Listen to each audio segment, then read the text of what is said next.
ছেলে বেশ কিছুদিন ধরে বায়না করছে ঘুরতে যাবে, তাই মনে মনে ঠিক করলাম। তারপর পৌঁছে গেলাম গোয়ায়। গোয়া পৌঁছে ছেলে তো ভীষণ খুশি। জলের মধ্যে নেমে সে ভীষণভাবে এনজয় করছে।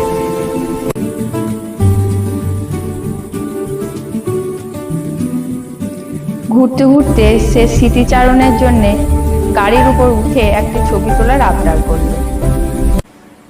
আমিও সাথে সাথে আবদারটা রাখলাম। রাস্তায় যেতে যেতে ছেলে আমার একটা ঝর্ণা দেখতে পেল, আর সেখানে স্নান করার জন্য সে গাড়ি থেকে নেমে পড়লো।